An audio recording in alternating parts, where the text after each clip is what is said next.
નમસ્કાર નમસ્કાર વિદ્યાર્થી મિત્રો, કેમ છો મારા વહાલા વિદ્યાર્થી મિત્રો? વેલકમ વેલકમ, તમારું ખૂબ ખૂબ સ્વાગત છે આજના આ વિદ્યાકુલના લેક્ચરમાં. તમારું સ્વાગત છે આ વિદ્યાકુલની ચેનલમાં. કેમ છો મારા વિદ્યાર્થી મિત્રો? કેમ છો મારા ટાઇની માઇની લિટલ સ્ટાર? શું તમે આજે રેડી છો આજના લેક્ચર માટે, આજના સેશન માટે, આજના તાસ માટે? તો હા વિદ્યાર્થી મિત્રો, આજે ધોરણ 7 નું જે તમારું પહેલું યુનિટ છે એમાંની જે સ્ટોરી છે, એમાંની એક છેલ્લી જે બીજી સ્ટોરી છે, એના વિશે આજે આપણે ભણવા જઈ રહ્યા છીએ, એના વિશે આપણે વાત કરવાની છે, રાઈટ? તો વોટર ઇઝ લાઈફ. હવે આજે આપણું પહેલું ચેપ્ટર છે ને, એ એક વસ્તુ, એનું જે મોરલ છે, એની જે છેલ્લે એક મેસેજ છે, બરાબર? આપણને પહેલું ચેપ્ટર છે કહેવા શું માંગે છે, તો એ સમગ્ર એની જે વાર્તા છે કે આખું જે યુનિટ છે, એ આખું આપણને એક જ વસ્તુ કહેવા માંગે છે કે પાણી એ આપણા જીવન માટે ખૂબ જ મહત્વનું છે. તમે પણ ખૂબ જ સારી રીતે જાણો છો મારા વહાલા વિદ્યાર્થી મિત્રો કે પાણી આપણા માટે કેટલું મહત્વનું છે, રાઈટ? આપણે દરેક નાની મોટી બાબતો, જેમ કે નાહવું છે, બ્રશ કરવું, ખાવું, કોઈ પણ વસ્તુ ધોવી છે, બરાબર, કપડાં ધોવા છે, વાસણ ધોવા છે, પાણી પીવું છે, ખાવાનું બનાવવું છે, અને ખાલી ને ખાલી માણસ નહીં, પણ માણસ સિવાયની જે પણ કેટલીક લિવિંગ સેન્સ એટલે કે જે જીવંત પ્રાણીઓ છે, જેમ કે વનસ્પતિઓ થઈ ગયા, પછી કેટલાક જમીન પર રહેતા પ્રાણીઓ થઈ ગયા, જળમાં રહેતા પ્રાણીઓ થઈ ગયા, આ દરેક વ્યક્તિઓને કે દરેક વસ્તુઓને જીવવા માટે એક મહત્વની વસ્તુ ખૂબ જ જરૂરી છે એમના જીવન માટે. શું? તો કે પાણી.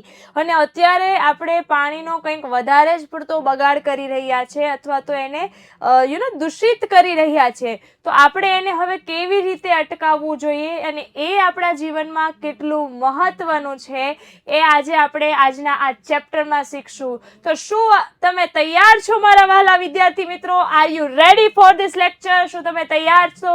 તો ચાલો આજે તમે મારી સાથે આજનો આ જે સેશન છે, આજનું જે ચેપ્ટર છે કે વોટર ઇઝ લાઈફ, પાણી જ એ આપણું જીવન છે, બરાબર, એ આજે શીખવા જઈ રહ્યા છીએ.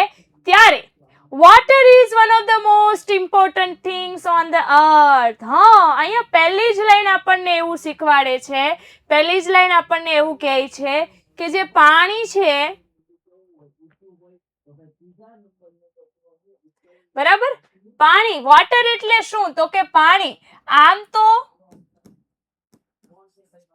મારા વાલા વિદ્યાર્થી, જે ટાઇની માઇની લિટલ સ્ટાર છે ને, નાના છે, ટાઇની છે, પણ સ્માર્ટ એટલા જ છે, right? They all are very smart and clever. એ બધા જ ખૂબ જ સ્માર્ટ અને હોશિયાર છે, રાઈટ? તો દરેકને એ વસ્તુ તો ખબર જ હશે કે વોટર એટલે શું થાય, તો કે પાણી. પાણી, yes, water is one of the most. One of the most એટલે શું? તો કે એકમાત્ર ઇમ્પોર્ટન્ટ. ઇમ્પોર્ટન્ટ અહીંયા લખ્યું છે, શું? તો કે મહત્વનું. થિંક એટલે વસ્તુ. On the earth. On the earth. On એટલે ની ઉપર અને અર્થ એટલે પૃથ્વી. તો પાણી છે એ પૃથ્વી પરની એકમાત્ર એવી વસ્તુ છે કે જે ખૂબ જ મહત્વની છે, બરાબર? આ પાણી છે એ જ પૃથ્વી પરનું એકમાત્ર એવી વસ્તુ છે કે જે ખૂબ જ મહત્વની છે, એકમાત્ર એવું તત્વ છે કે ખૂબ જ મહત્વનું છે, રાઈટ? ઓલ લિવિંગ બીંગ્સ એટલે કે જેટલા જીવો છે, બરાબર? લિવિંગ બીંગ્સ એટલે શું? તો કે જેટલા જીવો, એમાં માણસ આવી જાય, પ્રાણી આવી જાય, વનસ્પતિ આવી જાય, બરાબર, જંતુઓ આવી જાય, જંગલી પ્રાણીઓ આવી જાય, પાલતુ પ્રાણીઓ આવી જાય, બધા જ આવી જાય.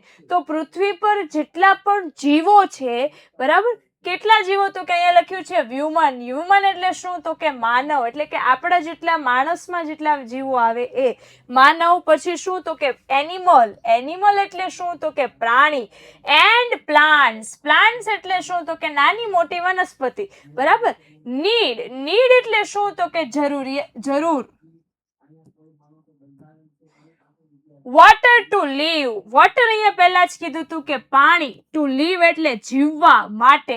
તો પૃથ્વી પરના જેટલા જીવંત પ્રાણીઓ છે, જીવંત પ્રાણીઓ એટલે તો કે હ્યુમન એટલે કે માનવ, એનિમલ એટલે પ્રાણી, અને પ્લાન્ટ્સ એટલે વનસ્પતિ અને છોડવાઓ, એ જેટલી પણ જીવંત વસ્તુ છે એ જીવંત વસ્તુને શું તો કે જીવવા માટે પાણીની જરૂર પડે. બરાબર. જેટલા પણ પૃથ્વી પર જીવંત વસ્તુઓ છે જેમ કે માણસ, પ્રાણી, વનસ્પતિ, એને જીવવા માટે શેની જરૂર પડે તો કે પાણીની જરૂર પડે. We use water every day for drinking, cooking, bathing, cleaning etcetera. Yes, we એટલે કોણ તો કે આપણે. યુઝ એટલે વાપરવું, ઉપયોગ કરવો.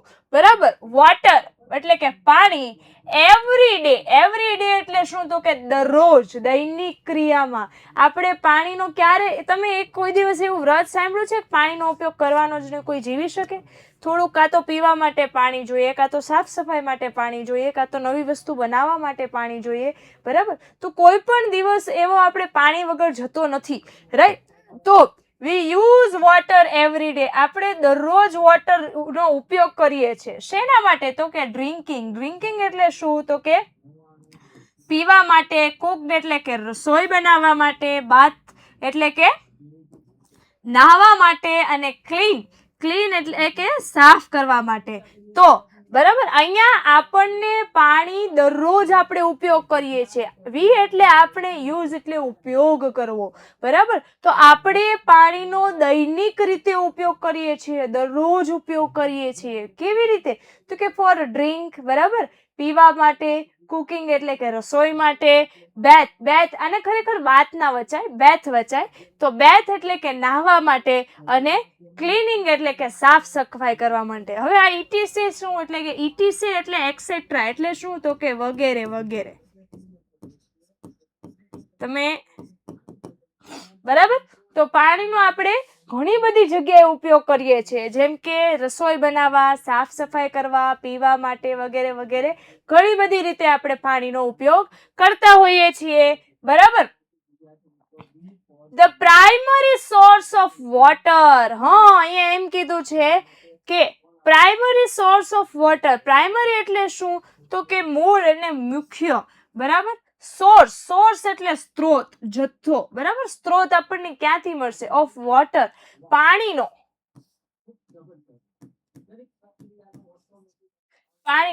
આ રેઇન વોટર એટલે શું તો કે વરસાદ દ્વારા મળેલું પાણી એટલે કે વરસાદી પાણી. બરાબર. એન્ડ સરફેસ વોટર એટલે શું તો કે જમીન પર રહેલું, બરાબર, ભૂતળ અથવા સપાટી પર રહેલું પાણી. બરાબર. અને બીજું શું છે તો કે અંડરગ્રાઉન્ડ. હું આ તમને કરાવું. અંડરગ્રાઉન્ડ એટલે કે જમીનની અંદર રહેલું. આપણને મુખ્ય રીતે પાણી ક્યાંથી મળી રહી છે તો કે રેઇન વોટર. પ્રાઇમરી એટલે કે સામાન્ય એવો સ્ત્રોત પાણીનો ક્યાંથી મળી રહી છે તો કે રેઇન વોટર એટલે કે વરસાદ દ્વારા. પછી તો કે જમીનની સપાટી ઉપર રહેલું પાણી. બરાબર. અને જમીનની અંદર ગ્રાઉન્ડ વોટર. બરાબર. જમીનની અંદર, બરાબર, ભૂતળમાંથી રહેલું પાણી આપણને આ ત્રણ રીતે આપણને, એક તો જમીન ઉપર, જમીનની અંદર અને વરસાદ દ્વારા આપણને આવી રીતે આમ ત્રણ રીતે પાણી આપણને મળી રહી છે. બરાબર. હવે અહીંયા શું તો કે જમીન ઉપર રહેલું કયું તો કે રિવર થઈ ગયું, પોન્ડ એટલે શું અહીંયા લખ્યું છે જો, સરોવરો થઈ ગયા, નદી થઈ ગયા, લેક એટલે તળાવ થઈ ગયા. બરાબર. પછી ગ્લેશિયર એટલે શું તો કે હિમ નદીઓ એટલે કે બરફના પહાડો વચ્ચે જે નદીઓ વહેતી હોય છે એ વધારે પડતા ઠંડા તાપમાનને કારણે કેવી તો કે બરફ બની જાય છે.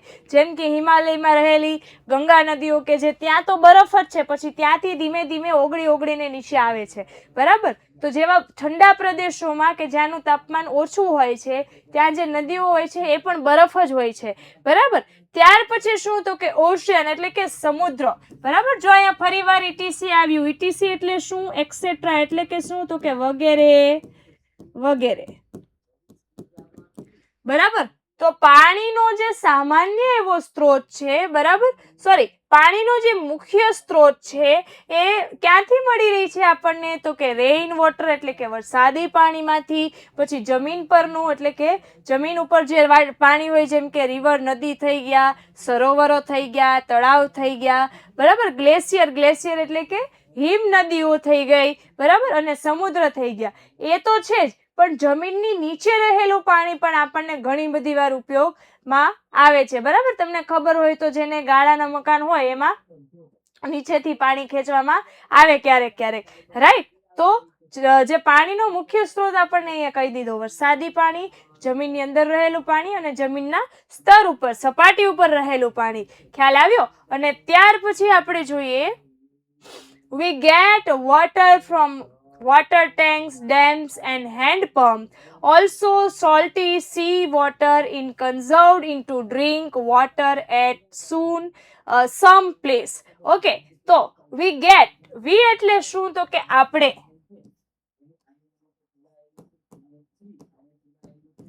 get એટલે મેળવવું, વોટર એટલે પાણી, ફ્રોમ ક્યાંથી મળીએ છે આપણને પાણી? વોટર ટેન્ક માંથી, બરાબર.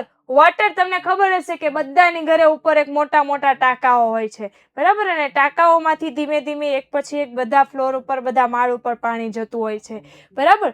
તો એ પાણીના ટેન્કો ટાંકાઓમાંથી મળે છે. ડેમ, ડેમ એટલે શું?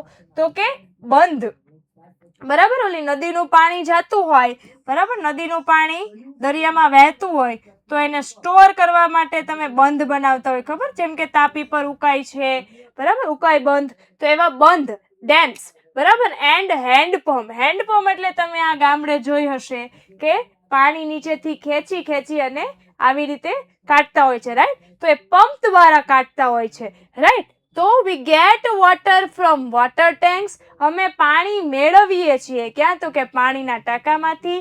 ડેમ એટલે ઓલો બંધ હોય છે, ખબર, કે જે નદીનું પાણી રોકે અને આપણા માટે બચાવ કરવા માટે રાખ્યું હોય છે, તો એવા ડેમમાંથી આપણને પાણી મળતું હોય છે. એન્ડ હેન્ડ પમ્પ્સ એટલે કે એવા પંપ આવે છે કે જેનો તમે સ્પેશિયલી ગામડામાં વધારે યુઝ કરતા હો છો, રાઈટ. ડંકી જેને તમે કહો છો, એમાંથી પણ તમે પાણીનો યુઝ કરતા હો છો. ઓલ્સો સોલ્ટી સી વોટર, એની સિવાય પણ શું? તો કે સોલ્ટી, સોલ્ટી એટલે શું? તો કે ખારું, ખારાશપણું. સી એટલે કે સમુદ્રનું પાણી. તમને ખબર જ હોય કે સમુદ્રનું પાણી કેવું હોય? ખારું, બરાબર. તો ખારાશ પડતું જે સમુદ્રનું પાણી છે ઇઝ કન્ઝર્વડ, કન્ઝર્વડ એટલે શું? તો કે રૂપાંતરિત કરવું એટલે કે બદલવું, બરાબર, ઘણી બધી જગ્યાએ.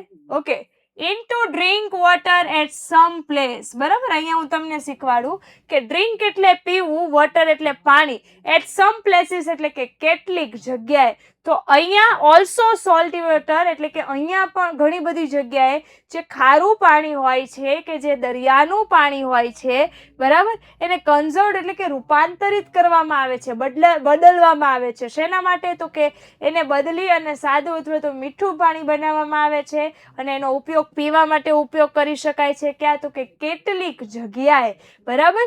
કેટલીક જગ્યાએ પાણીનો ઉપયોગ, પીવા માટે પાણીનો ઉપયોગ કરવો હોય તો ખારાશ પડતું પાણી, જે સમુદ્રનું ખારાશ પડતું પાણી છે, એને બદલી અને જે વ્યવસ્થિત જે પી શકાય એવી રીતે મોળા પાણીમાં અથવા તો મીઠા પાણીમાં એને બદલવામાં આવે છે. ઘણી બધી જગ્યાએ સમુદ્રના પાણીનો પણ ઉપયોગ કરવામાં આવે છે, બરાબર, બદલીને સમુદ્રના પાણીનો ઉપયોગ કરવામાં આવે છે, રાઈટ. ત્યાર પછી ઓકે, તો the farmers need water to grow crops, બરાબર. અહીંયા શું કહે છે?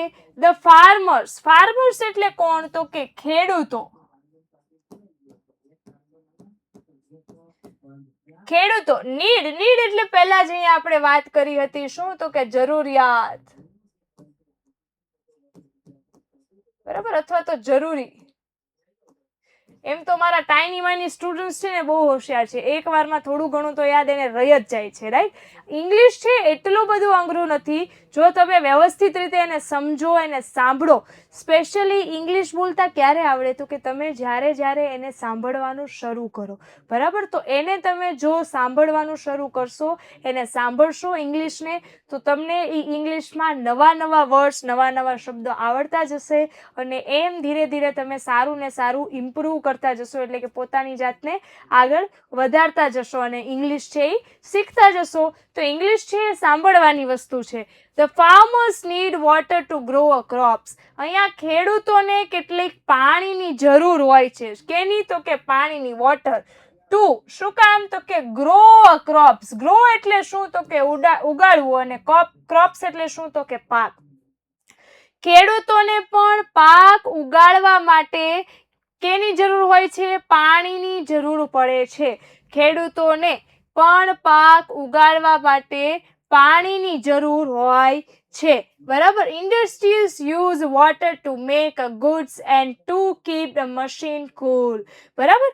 અહીંયા ઇન્ડસ્ટ્રી એટલે શું? તો કે ઉદ્યોગો અથવા તો કારખાનાઓ, બરાબર, કે જે મોટા કારખાનાઓ હોય, ત્યાં મોટા મશીનરીઓ હોય, બહુ મોટા મશીનરી હોય, અને એ મશીનરીઓ ચલાવવા માટે, એને સાફસૂફ રાખવા માટે પણ પાણીની જરૂર પડે, બરાબર. ત્યારે use water to make a goods. અહીંયા ગુડ એટલે GOOD, ગુડનો, ગુડ એટલે સારું થાય, બરાબર. ટીચરને પર ક્યારેક તો અમુક છોકરાઓ તો એટલા સ્માર્ટ હોય ને કે ટીચર ગુડ ન આપ્યું હોય ને તો પરાણે હે ટીચર આપી દો ને, એકવાર આપી દો ને, એમ કરીને પરાણે ગુડ લઈ જાય, રાઈટ. તો અહીંયા ઈ ગુડની વાત નથી થતી. અહીંયા ગુડ એટલે શું? તો કે કેટલોક માલ, કેટલીક વસ્તુઓ, બરાબર. ઇન્ડસ્ટ્રી એટલે શું? તો કે મોટા ઉદ્યોગો પણ વોટરનો ઉપયોગ કરે છે. કેવી રીતે? તો કે બનાવવા માટે. મેક એટલે બનાવવા માટે. શું બનાવવા માટે? ગુડ એટલે કે કેટલોક માલ, કેટલીક વસ્તુઓ બનાવવા માટે ઇન્ડસ્ટ્રી પણ કોનો ઉપયોગ કરે છે? પાણીનો ઉપયોગ કરે છે. એન્ડ ટુ કીપ મશીન કુલ. અને એની જે મોટા મશીનો છે એને કીપ એટલે કે રાખવા. કેવા રાખવા? તો કે કુલ એટલે કે ઠંડા. જે મોટા યંત્રો છે, મોટા મશીનરીઓ છે, એ સતત ને સતત ચાલે તો એ હીટ પકડે, ગરમ થાય. જેમ કે તમે સતત ને સતત મોબાઈલ કે ટીવી જુઓ તો મોબાઈલ કે ટીવી શું થઈ જાય? તો કે ગરમ થઈ જાય. તો એ ગરમ થયેલા જે મશીનરીઓ છે, મોટી મશીનરીઓ છે, એને ઠંડી રાખવા, બરાબર. અને એને ઠંડી રાખવા માટે કોનો ઉપયોગ કરવો પડે છે? પાણીનો ઉપયોગ કરવો પડે છે.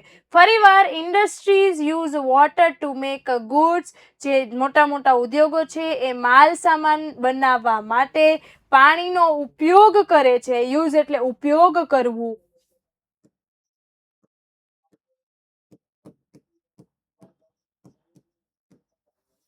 બરાબર. તો અહીંયા જે મોટા ઉદ્યોગો છે એ માલ સામાન બનાવવા માટે, બરાબર, પાણીનો ઉપયોગ કરે છે.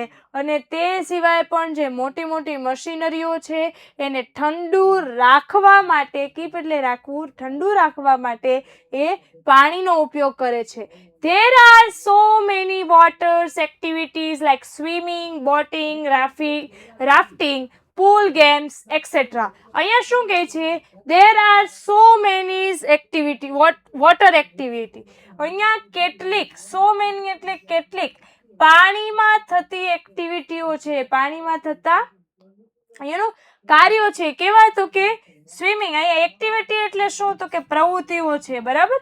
પાણીની અંદર કેટલીક રમતો છે, એની અંદર પણ કેટલીક પ્રવૃત્તિઓ છે. શું છે? તો કે સ્વિમિંગ એટલે તરવું, બરાબર. પછી બોટિંગ એટલે નૌકા વિહાર. પછી રાફ્ટિંગ એટલે તરાપો મારવી, બરાબર. એટલે કે તમને ખબર હોય તો અમુક એવી ગેમ્સ આવે છે જે વોટરમાં જ રમાય છે, કે જે એક સ્કેટબોર્ડ જેવું હોય, એની ઉપર ફટાફટ આવી રીતે સ્પીડમાં જતા હોય છે, એને રાફ્ટિંગ કહેવાય. અને ત્યાર પછી પૂલ ગેમ્સ એટલે કે પાણીનો જે પૂલ હોય છે, પાણીનો જે એક તળાવ જેવું હોય છે, જે જગ્યા હોય છે એની અંદર કેટલીક નાની મોટી ગેમ્સ રમવામાં આવે છે. તો પાણી ખરેખર આપણા જીવન બચાવવા માટે પણ નહીં, પણ આપણી કૌશલ્યતાને આગળ વધારવા માટે પણ ખૂબ જ ઉપયોગી છે. એમાં કેટલીક એક્ટિવિટીઝ કરવા માટે પણ ઉપયોગી છે, જેમ કે સ્વિમિંગ એટલે તરવું, બોટિંગ એટલે નૌકા વિહાર, રાફ્ટિંગ કરવું, બરાબર. ત્યાર પછી કેટલીક ગેમ્સ રમવી. તો પાણી આટલા પરથી આપણને કહી શકાય, ખબર પડી શકે કે પાણી એ આપણા માટે કેટલું ઉપયોગી વસ્તુ છે અને આપણે અત્યારે કેટલી બેફામ હદે પાણીનો જે છે બગાડ કરીએ છીએ. તમે જોજો કે હવેની જનરેશન જો આપણે પાણીનો બચાવ નહીં કરીએ, એ જાગૃતતા મારે અને તમારે બધાએ જાતે લાવવાની હોય છે, રાઈટ. તો જો આપણે હવે એ બાબતે જાગૃત નહીં થઈએ તો પાણીનો જે સ્ત્રોત છે એ ધીમે ધીમે ઘટતો જશે અને પાણીનો જથ્થો છે એ પણ ઘટતો જશે, કે જેના કારણે આપણને ખૂબ વધારે મુશ્કેલીઓ આવશે. હવે ત્યાર પછી પાણી આપણને બીજી કઈ રીતે ઉપયોગ થઈ શકે અને આપણે પાણીનો બચાવ કેવી રીતે કરવો, આ દરેક બાબત આપણે આપણા આ નેક્સ્ટ લેક્ચરમાં શીખશું. ઓકે, તો સ્ટે વિથ મી, મારી સાથે બન્યા રહેજો અને જે ઇંગ્લિશ છે એને ઇઝી પીઝી બનાવવાની મહેનત છે કરતા રહેજો my dear students, my dear tiny little stars. આવજો બધા, બાય. આપણે મળીએ નેક્સ્ટ લેક્ચરમાં. ઓકે માય ડિયર સ્ટાર્સ, આવજો.